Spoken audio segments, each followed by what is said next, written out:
Welcome to the Dan Casper Show podcast, your chance to catch the full show anytime, anywhere. If you missed it live on the radio, no worries. We've got you covered with all the sports talk, opinions, interviews, and conversations from the show. From the Packers to the Brewers to the biggest stories in sports and around Wisconsin, it's all right here. This is the Dan Casper Show podcast.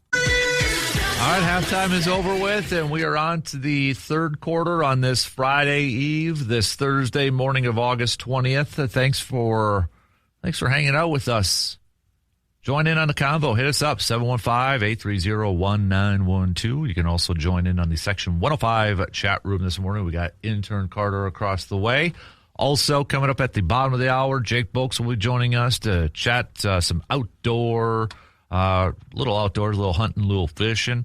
If you got any questions for Jake, please text them on over to us right now on that Shoe Doctors bullpen line at 715-830-1912 so we can get those on over to Jake. Brewers back at it today, 1:10 first pitch. Robert Gasser's on the mound. Brewers looking for a series win before they begin a big series with the Atlanta Braves in Milwaukee starting tonight. So we'll get back to some more baseball talk and Brewers talk here in a skosh. We talked to some Packers in the last hour as it's travel day for Green Bay. They head to Denver to take on the Broncos tomorrow night, 8 p.m. kickoff tomorrow night. Also, big tip of the cap, best of luck to all of our high school football teams who will kick off their season tonight. So best of luck to all the teams out there. Before we get to this projection piece from The Athletic, let's do a little 3-up and a little 3-downs. So if you have some 3-ups and 3-downs, you can send them on over. You could share it with the rest of the class. I will just make mine pretty easy. My ups, we've talked a lot about these three already this morning. Brandon Cisse, Van Ness, and Joey Ortiz. The MVP for the last maybe 2 months, Joey Ortiz, month and a half. My downs, we've talked about, well, 2 of the 3. William Contreras, Keyshawn Nixon. And I'm putting the Bucks in here because we did have a trade yesterday in the NBA. And Peyton Watson is getting sent to the Cavs. I bring the Bucks into this because there was a rumor shortly after Giannis got traded that the Bucks were really targeting Peyton Watson.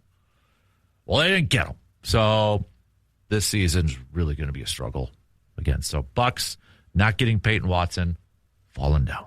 So those are my 3-up and 3-downs. All right, because who doesn't love a good NFL projection with 2 more preseason games left to go here? The Athletic, based off their models. I'm glad you have it up there, so I don't have to use my phone here. AFC win projections, playoff odds, and Super Bowl chances. Their projection model that they figured out 100,000 times. They simulated this thing. The number one team, and it's close, is the Ravens at 10.9 wins, a 7.4% chance to win or for Super Bowl odds. Bills are second at 10.7, 6.6% chance for Super Bowl. Patriots third, tied actually with the Bengals at 10.3, but the Patriots have a higher Super Bowl odds, 6.2% compared to 4%. The Texans coming in at 9.8, Chiefs 9.6, Chargers 7, 9.4. So if we rank up, those would be your playoff teams. There are a couple teams that made the playoffs last year that are not in this, including a Broncos team that might have been a healthy quarterback away from going to the Super Bowl. The Jaguars had double-digit wins last year. They're on the outside looking in. Steelers are not in it, and the Colts too. So I don't know your thoughts on this thing, but this is one, why they have the Broncos so low is a little confusing to me because you also added Jalen Waddle into the offseason. Ravens and Bills, I think we have to remember, they got brand new coaching staffs. There's some uncertainty surrounding that. Bills, they promoted their offensive coordinator to it. Jimmy Leonard's now the defensive coordinator over there too. But these are young, inexperienced coaching staffs. Patriots, I get it. I think, we'll see how Vrabel can lead us. Bengals, I'm really surprised that they have at 10.3. Yes, I know they added Dexter Lawrence, but can they protect Joe Burrow? Can they stay healthy? Texans, they have a great defense. A lot is just going to depend on, can C.J. Stroud maybe take that next step this year? Chiefs, they're always going to love the Chiefs. Chargers, I'd be a little bit nervous with Tyler Biadasz now, done for probably for a long time here for this season. What's your thoughts on this? What really stood out to you? I think the craziest part is they have the Jets winning 6 games. Yeah. I think the disrespect of the Broncos is crazy. I've seen multiple projections not have them making the playoffs. And I don't know what they saw from the Broncos that has them missing the playoffs. Maybe you expect a sophomore slump from Bo Nix, but Bo Nix wasn't great. He was good. He wasn't great. Mm-hmm. And he can take that next step to becoming great. I'm a big fan of the Broncos. I'm not a big fan of the Chargers. I think the Chargers are going to be good.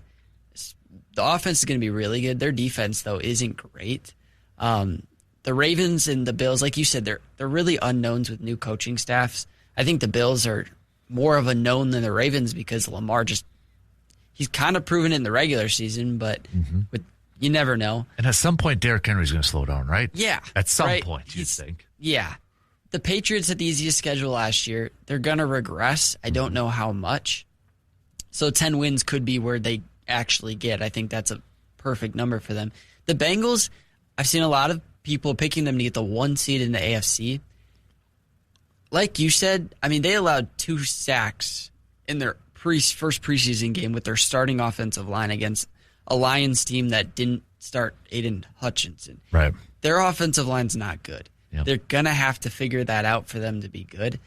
But they've got all the weapons, and if Dexter Lawrence can come in and shore up that defense, the defense has been the main problem. And then the Texans it's C.J. Stroud.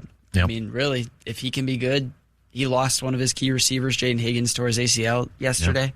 So he already lost a piece, but Tank Dell's going to be back. So Nico Collins is still there. So if they can get some production from C.J. Stroud, they're going to be good again. Yep. Yeah, I think that's the biggest. Their defense is awesome. They finished the season off really well at defense last year.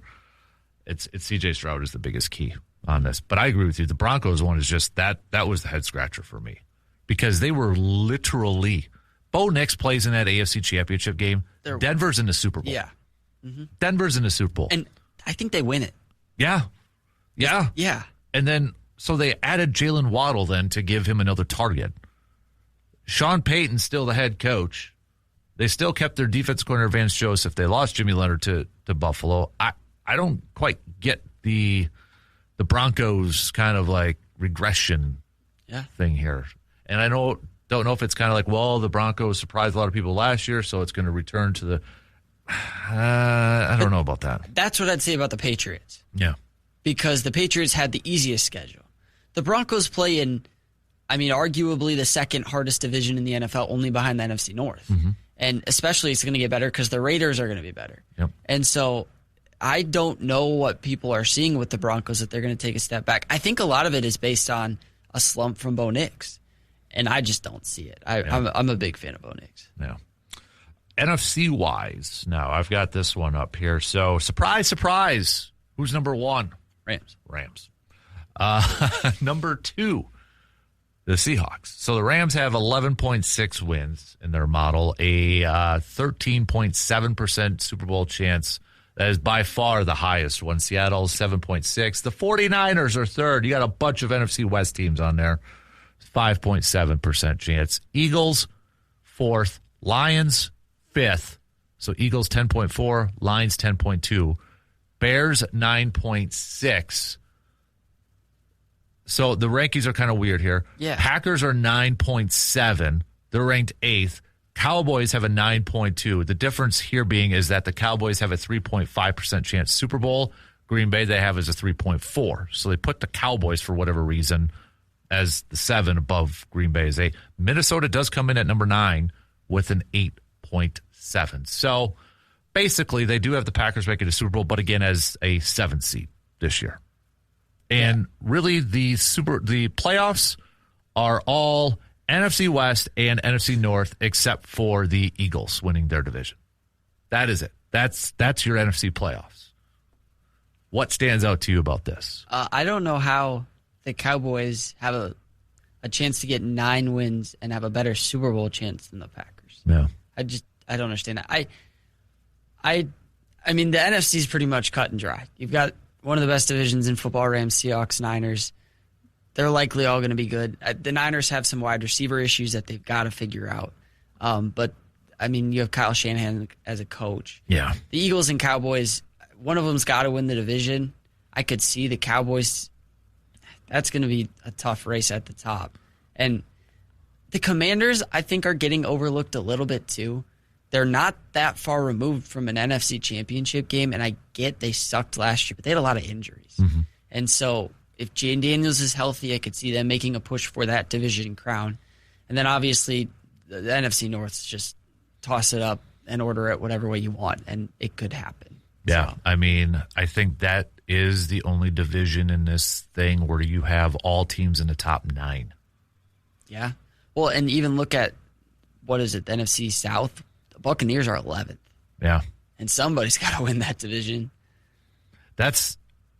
You're right. I didn't even look at that. So they have the Bears missing the playoffs then. Right? Because 9.7 wins for the Packers. They do because, the playoff chance is 51.5% for the Bears, and then the Packers would be 53.3%. So, they would have the Bears missing the playoffs, Packers making it, and then, Buccaneers coming in as a 8-win team. No respect for the NFC South. Mm-mm. None. Which, understandable. I get that. So, can you imagine that if the Bears don't make the playoffs this year? Oh, gosh. We'd like it. Yeah. I kind of want to hear it from Bears fans, but it is kind of confusing to read because they do list the Bears at 6. Yeah. But it's the tiebreaker essentially goes then to the playoff chance because, you got to have a division winner from the NFC South in it. You have to. You have unfortunately. to. So that's why Cowboys wouldn't be in it either. Mm-mm. I don't know. I think for me, what jumps out is a couple things. Eagles, I'm skeptical of a little bit this year. Last year or two with the whole, so they got a new offense coordinator, former Packers quarterback coach Sean Mannion's over there. Was A.J. Brown that much of a distraction last year? He's gone. Will it kind of settle down? I don't know. I think Nick Sirianni's entering a little bit with hot seat this year. If Philly does not perform well, I could see a change being made there. Cowboys, there's a lot of love. How many times have we been down that road, though, before? They got a new defensive coordinator coming in, Christian Parker from Philadelphia. A lot of people. So I had to chuckle at this yesterday. On the drive back yesterday, I was listening to some national shows, and they're talking about the Cowboys and loving this Von Miller signing. I get it. Von Miller had 9 sacks last year. He's a rotational player, but he's still not Von Miller. But the host said Cowboys also added Rashawn Gary, who's really good, and he's been good for a long time. I'm like, I know you haven't watched Packers football in the last couple of years. You just gave yourself away. Yep. Because the reason you probably bring in Von Miller is, Rashawn Gary's only going to play like 50 to 60% of the snaps. Yeah. Mm-hmm. Maybe Rashawn jumps out this year and that, but don't sit there and say Rashawn Gary has been really good for a long time. Otherwise, Green Bay's not trading him. I think the Cowboys this year defensively are relying on a lot of aged veterans. Von Miller, Rashawn Gary, even Kenny Clark. Williams. And I think a lot of this is if the veterans can get back to their true form, they're going to be studs, but they're old. Mm-hmm. That's the reason Von Miller wasn't signed. Yep. That's the reason the Packers didn't want Gary. And I think this all comes back to another rough season from the Cowboys defense. Yeah. Vikings, I would agree with that because I think they're going to be if Kyler Murray. What worries me about Kyler Murray is teaming up with O'Connell. Yep. And scrambling around and Justin Jefferson's. That's what worries me a little bit. Because it wasn't that long ago, Kyler Murray was a hot MVP prediction. 7-0 start until Rasul Douglas picked him off. Yep. So if he gets back to that, Vikings could be a sneaky, decent team that could ruin some people's hopes. Yep. The Lions, there's a lot of love with that Lions team, but they also lost some stuff in this offseason too, so we'll see. They just have the easy schedule. Yeah. I feel like it's a Patriots thing. Yeah. They got to roll through the regular season. I would agree with that. I would agree. Rams, I mean, that makes sense. There's a ton of pressure on them, though, too. Can they live up to that pressure? Even the Seahawks, they lost a lot of pieces. Did. So, I mean, 11 wins is a lot. Mm-hmm. And that division, too, here's the thing. You've got the top 3 teams all in the same division. I don't know if you'd think there'd be some beating up on each other. I know everybody's going to, Cardinals are dead last on this thing, too, so that kind of makes sense. But I don't know. 49ers, they usually get banged up quite a bit. Because they're going to, I know George Kittle's still pushing. He ain't going to be playing right away. Probably. Mike Evans finally got hurt last year for the first time, but he's up there in age. They brought back Debo, but he's also up there in age, so we'll see how that all kind of plays out for him. I don't know. The NFC is going to be interesting to watch this year. I mean, even down to 12, I could see making the playoffs if the Giants make a run. So that's 12 teams that I could envision playing in a playoff game. Mm-hmm. That's not the same with the AFC. No. All right, we got to take a quick break, but we'll be back for a few minutes before we get to Mr. Bolks. We'll be right back in just a couple minutes. When you're looking for your next vehicle, choose a dealership that knows and cares about the community it serves. Toyson Ford in Chippewa Falls is proud to be locally owned and operated, providing hometown service and a better buying experience for drivers throughout the Chippewa Valley. Whether you're looking for a new Ford, a quality pre-owned vehicle, or trusted service for the vehicle that you already own, the team at Toyson Ford is there to help. Experience the difference of shopping local. Toyson Ford in Chippewa Falls, your hometown Ford dealer. Final call for any questions for Mr. Bolks, who is going to be joining us here in just a few minutes. You have to text those on over to that Shoe Doctors bullpen line at 715-830-1912. Brewers back at it today as well. 110 first pitch with Robert Gasser on the mound. So we'll see if the Brew Crew can pick up a series win before they take on the Atlanta Braves. Should be a fun series. Should be a fun 3-game set against a. Can we just safely say Braves are probably going to be in the playoffs? Brewers are probably going to be in the playoffs. I don't want to jinx anything, but it's probably going to happen. So it should be a good test here for the Brew Crew. So, but yesterday, Dustin May just going 2 innings, 7 hits, 7 earned runs. Probably damage is a little bit light if Sal or Luis Lara is in right field and makes that. You can tell Jake Bauer's let up a little bit, and that's just inexperience of playing in the outfield, right? Not really. We've all done it, probably playing like, not quite sure, and didn't want to dive and miss it and then make it worse. But yeah, they were just finding the holes. They were finding the holes. So that's baseball. One night you get clobbered 22-0. Next night you put up 7 runs in the first 2 innings. So don't freak out about Dustin May. I hope nobody's freaking out about Dustin May. Let's see him bounce back and kind of get back. We might see Sal Frelick, though, for Friday. He's hit a couple home runs so far in his rehab games, and he's going to play one more. Brewers wanted him to do a back-to-back and see how the arm's going, which I'm glad they're waiting to bring him back to see if he can throw. And not just, well, okay, he's hitting, but he's still having struggling throwing. Yeah. Because I love me Sal Frelick. I don't want him at DH, though. No. If you're going to have Sal Frelick, he's got to be in the field for his defense. So I like that approach. I know we were kind of talking about it earlier on, like, okay, if he's back, is he a DH kind of guy? You got to make sure his shoulder's ready to go. So I like the approach that Pat Murphy and the Brewers are doing. Show us that you can throw. Hey, let's see you gun somebody maybe. Yeah. And if that shoulder holds up, then you can go. It's still a weird quote from Pat Murphy saying his career kind of relies on it. Yeah, and maybe that's because it's a throwing injury. Yeah. I mean, maybe, but I don't know. Yeah. It was kind of a, gosh, that's putting him on the spot. Yeah. Sort of thing. But we'll see. Hopefully he comes in. I like the fact that he's hit a couple home runs, but I want Frelick just to be the on base guy and maybe even our future leadoff hitter. Yeah, if he can be a leadoff hitter, just get on. I mean, the bottom of our order is producing so much right now. If he can just hit for average, that'll be nice. Yeah. Heck, if Joey Ortiz stays on there at the bottom and he's getting on base, and then you flip that lineup over to a Frelick at the top, come on now. And you never know if David Hamilton at the bottom or Cooper Pratt. So probably, maybe, hopefully, if everything goes well tonight, Frelick back in the lineup Friday night or this weekend at some point. So, all right, we got to take a quick break, and then we'll get to Mr. Bolks coming up here after these few words. Nobody plans for an accident, but when the unexpected happens, you want a team that you can trust. As Superior Auto Body in Eau Claire, they are proud to be locally owned and operated, providing quality collision repair and hometown service to drivers throughout the Chippewa Valley. Their experienced team takes pride in every repair, treating your vehicle with the same care and attention that they would give their own. When you need collision repair that you can count on, choose the people who live and work right here in your community. Superior Auto Body in Eau Claire, locally owned, locally trusted, and here to get you back on the road.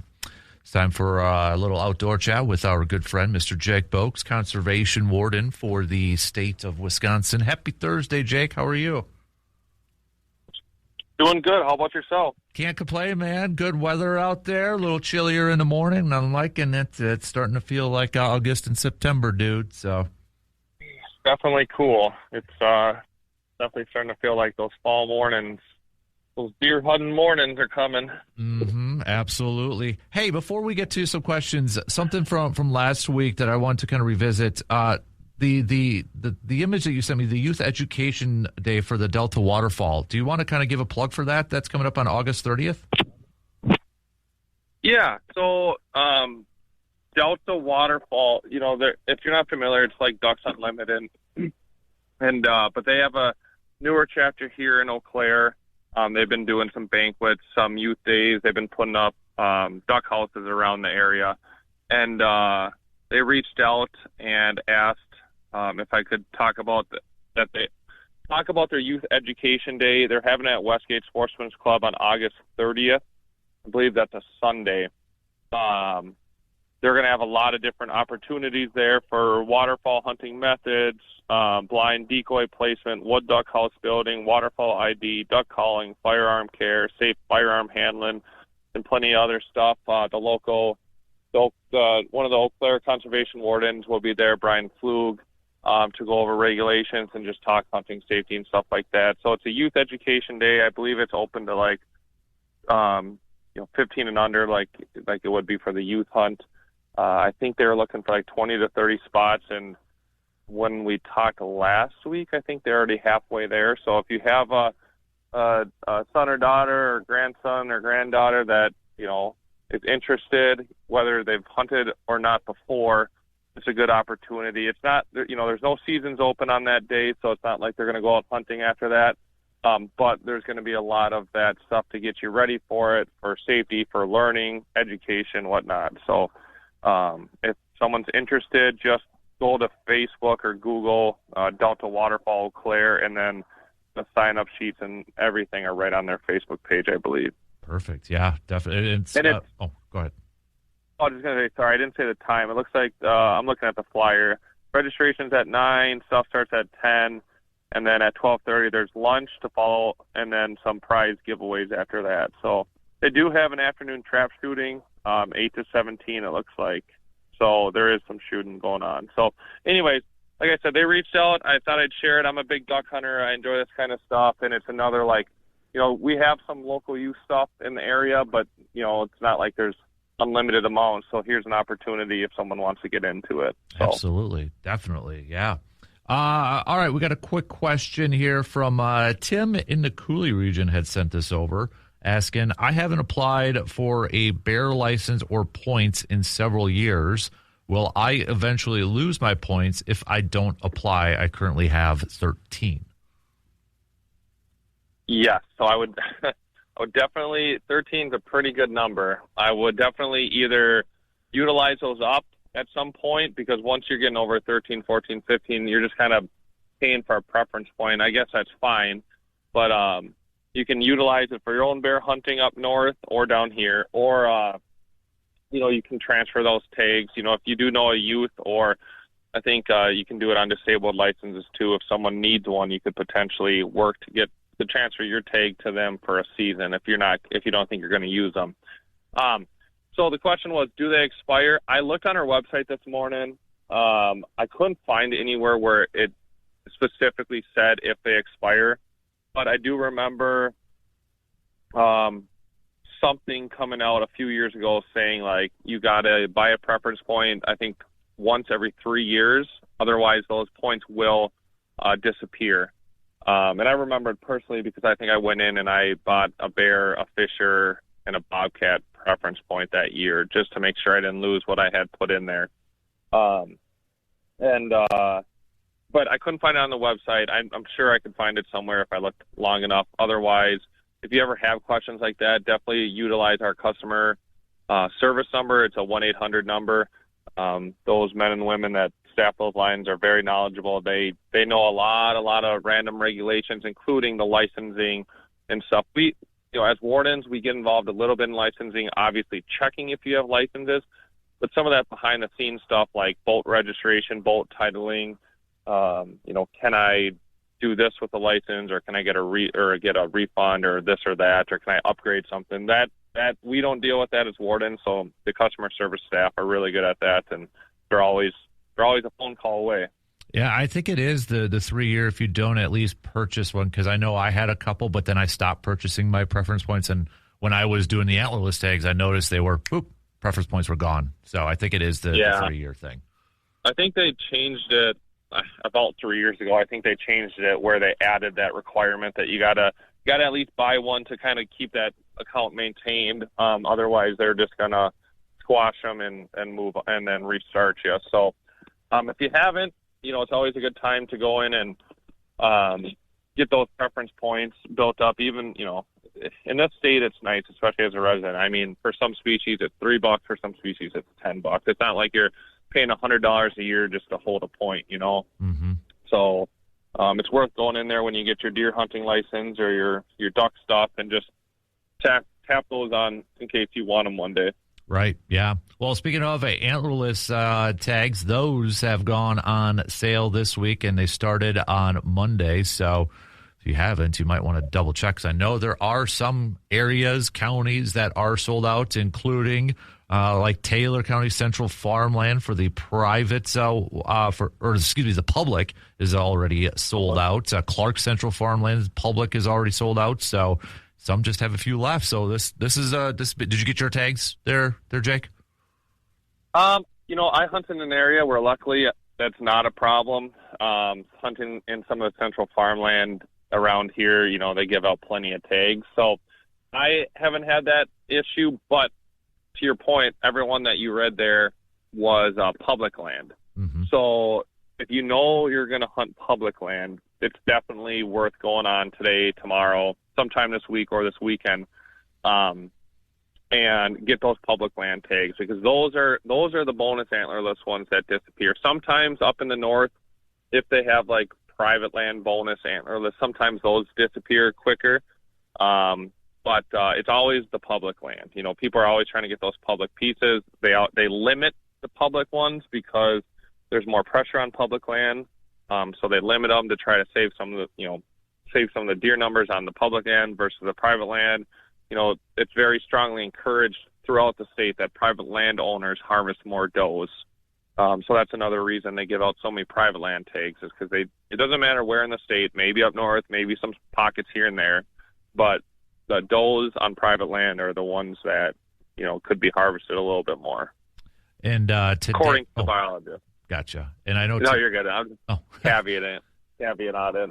And today, all zones will be available. So I know like the 17th, 18th, and 19th, certain ones became available, but all zones will become available today. And for anybody who does maybe like Eau Claire Public, I was just looking at it, and there's like, where did it go? Only like 100, I think, left. I'll have to double check it. But yeah, those public ones, if you rely on public hunting, that's where I'm glad you mentioned that too, because I was actually going to ask that, what the big discrepancy between public and private available tags is there. So yeah, it looks like the Eau Claire County Metro subunit is 0. So Eau Claire Central Farmland, just 280 it looks like. Sure. The subunit, if the subunit's 0, I guess I wasn't part of CDAC. They might have gave out like 250 of them or whatnot, but they might have just gave out none of them as bonus tags, because likely if you select Eau Claire County with your archery or gun stuff, you're probably going to get one or two of those automatically with your license in Eau Claire County. So that's probably why there's not any bonus ones, because you'll get them automatically. Gotcha. And the DMU 201, which is Eau Claire Central Forest, only has 103 left, according to the website. Yeah, so those ones will go. Those will be gone by the weekend, end of the weekend for sure. Absolutely. Anytime we check people over, east of Augusta, west of Neillsville, north of Cornell, or not north of Cornell, north of Jim Falls, stuff like that. When you start getting in those Central Forest zones or those, DMUs now. When we see people with does, it's like, all right, do you actually get a tag? Because they're far and few between. Mm-hmm. So the fact that they're still 100, which is a good sign for anyone listening, that you might want to go pick one up if you got an opportunity. Right. Hey, Jake, just maybe a reminder too with these antlerless tags. These again can be used during bow or rifle season, correct? Yeah. So antlerless tags are not season or weapon specific. So the opening day could come. You could have purchased your archery and gun tags and bought bonus tags, and if you had 9 does standing out on your farm, you could, shoot them all with your bow if you wanted, and clear out all your bow tags or doe tags, or wait till the gun deer season, not use any of your archery stuff and then use them all during the gun hunt. So doe tags are not season, not weapon specific. The main thing with those is that you have to have them, and you have to hunt, based on what it says. Like if it says Eau Claire private, you got to use it on Eau Claire private land. You can't go on public land and vice versa. You can't buy a public land tag and be like, oh, I want to go hunt private land on my buddies. You got to go buy another one online. And if there isn't one online, it just means you can't do it. It's pretty common for us to check people or to talk with people and ask about how their deer season's going, and they tell us where they've been hunting. And you look at their account, and it's like, well, you don't even have tags for that county. They're like, well, I got a doe tag. I'm like, yeah, but your doe tag is good for Eau Claire. It's not good for Dunn County. So you got to mind that. It's whether sometimes it's like the side of the road, whether one side the tag's good on one side of the road or not. At the end of the day, the law is the law, and there's accountability, and you got to follow the rules just like everyone else. Mm-hmm. Jake, I know we're approaching Labor Day coming up here in a couple weeks and such, but with this kind of time period, what's maybe some reminders or just kind of maybe some PSAs that you'd throw out there, whether it's for fishing or hunting? I know water levels are kind of low here too. What's kind of something that is going on in these next couple weeks before Labor Day? Yeah, so leading up to Labor Day, it's probably more of like a licensing, and maybe even like if you're going to get out to your properties, are doing more of like a safety check on your stands. You'll start seeing that on media releases here in the next couple of months, where it's like, don't go out opening day of the gun deer season and never have checked your stand, in a year or two. You don't know if the tree died, you don't know if the squirrels ate the straps or what. So if you're out on your property putting up trail cameras, shooting lanes, or mowing trails, you really want to make sure you take the time to check your stand, check the base of your platform, whatever it is. Make sure there's not a big hornet's nest above you, whatever. So you want to watch that safety, because there's more hunters that get injured or die or have life-threatening injuries from falling out of a tree than they do of actually getting shot. So that's a big one. And then just licensing. If you're getting ready for the fall and you're buying a bonus tag or you're buying your stuff, and I know money can be tight for some folks, but if you're going to buy an archery license and you're gun deer hunting, you might as well just buy that gun license. The tags are out. You can get everything now. So instead of, going out opening morning of the firearm season and thinking you got it and not really knowing, or getting checked during the middle, Thanksgiving, and realizing then you don't have a gun tag, you might as well just get it now. Same with archery. If you think you're gonna gun and you go buy a gun and you think you might archery, well, it's only $20. Just buy your archery tag.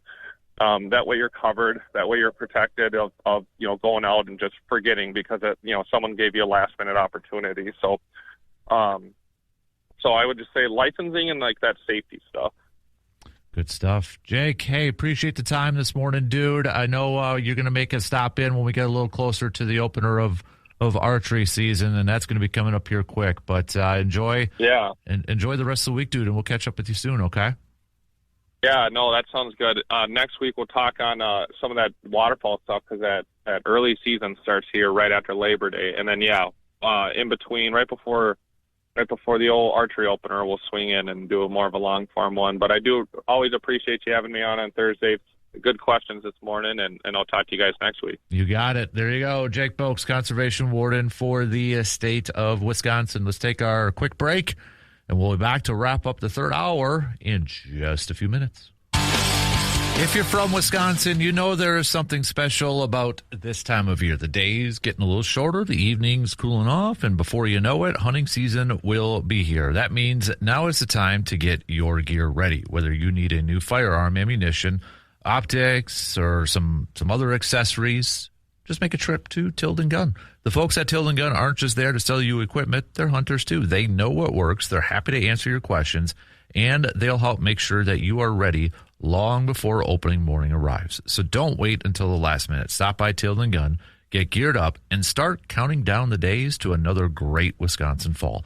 Tilden Gun, helping Wisconsin hunters make the most of every season. Happy hunting, and good luck, and be safe in the great outdoors. Got about 7 minutes left to the top of the hour. So we'll, coming up in the next hour, talk some more baseball, talk some more football.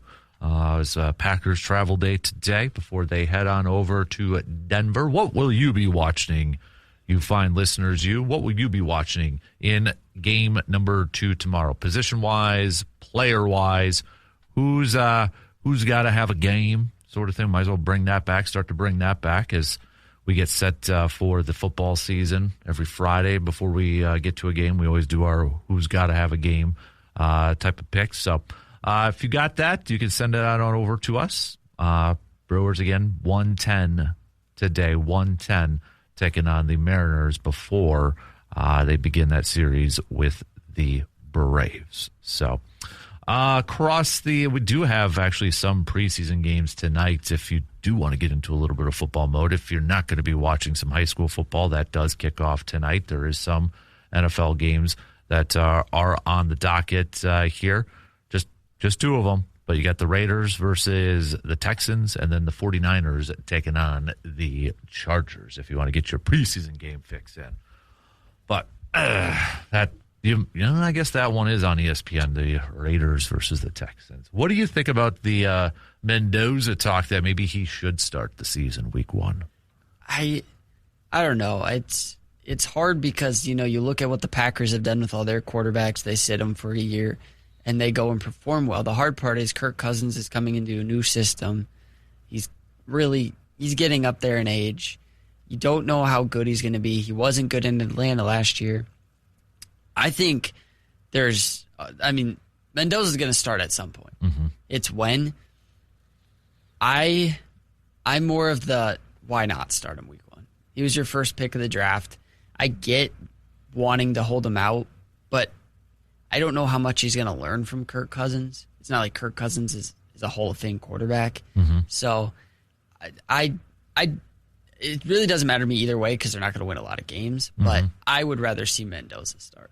I think I'm at the point now where I wouldn't start him. I feel because not everybody's going to be like a Bryce Young where you start him and then he stinks and then you bench him and then you come back and he's like, oh, wow. What does it hurt to just bench him at this point? Or bench is a strong word. What does it hurt to not start him and just roll with Kirk Cousins? I think that's why you brought in Kirk Cousins, is to be the sacrificial lamb for the first few games when things aren't going well and kind of build it up. But you know what? Mendoza can change the narrative if he continues to play well. And does a Russell Wilson sort of thing with Seattle. If you might be too young to remember this, but Matt Flynn was brought in. Yeah. Matt Flynn was going to be the starter. Russell Wilson performed really well. Russell Wilson got the job and ended up winning the Super Bowl. So I think Mendoza and Cousins are really similar players. Mm-hmm. So I don't think, like you said, I don't think it matters who you start. I think the result's going to end up the same. Yeah, I think a lot of it is going to depend on, are you confident in the mental makeup of your quarterback? Mm-hmm. Because I do think that's a detriment to a lot of quarterbacks. And this is where I do give some credit to Drake May. When he was a rookie, he's like, he's got no offensive line. He's got nothing. Why would you do that to him? He did.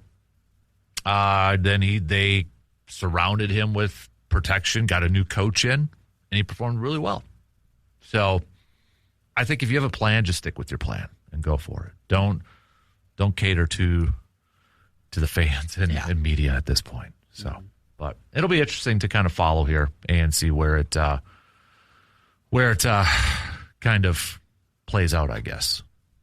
Are there any other teams, position battles, quarterback battles, nuggets around the NFL that you're kind of curious to follow or have kind of sparked your attention? Well, I mean, the Browns are insane. I think that's one of them. I don't know what they're trying to accomplish in Cleveland. It's throwing away another season and not seeing a quarterback that they should be seeing. I'm interested to see in Arizona. You saw Carson Beck play extremely well in the Hall of Fame game. I didn't think he was great at Georgia, but he played well at Miami and then comes to the NFL and balls out in his first game. And so I'd be interested to see if he gets playing time this year. Maybe after a couple of games, if Brissett starts playing, not great, does Carson Beck play at all? There's not a ton of positional battles this year. Mm-hmm. Obviously, the Vikings was one, but that really wasn't a battle. I think most of us thought Kyler Murray was going to start. Is the Browns the only quarterback competition left? I mean, if we don't count the Raiders one. Falcons, it seems like it's going to be Tua because Penix is just still coming back from injury. So I think so. I think you're right. Because who else would be out there? Just looking at, it's not Jets are going to go with Geno, Malik, Baltimore, Chicago, Detroit, no, Tampa, no, New Orleans, no, Carolina, Atlanta. I think is just by default it's Tua. Yeah, I think you're right. Yeah, there you have it. That's the only one, and I still think it's going to be Deshaun. Yeah, that is such a messed up situation. Yeah, it really is. Over, under 2.5 games. Shador starts this year. Over. You think over? Over. 5.5? Over. 7.5? Over. 9.5? That's where it starts to get a little bit. So like half? I think he starts a little over half. So I'd say 10 games he starts. I don't see Deshaun Watson playing a long time. I think Deshaun starts, and if he struggles, that leash is short. Like, I could see if Deshaun Watson comes out in game one, throws a couple of interceptions in the first half, they're going to Shador in the first game. And then if Shador plays well, they're not going back to Watson. So it's almost like, hey, we know you've been injured a lot. We'll give you a shot here, but that leash is like this big. Yeah. But same for Shador. If Shador struggles, then Watson's coming in. Yeah, that's just going to be a mess in Cleveland. I could see it going back and forth a lot. Yeah. Man. All right, shot clock's cutting us off. We'll take a quick break and be back to kick off the final hour after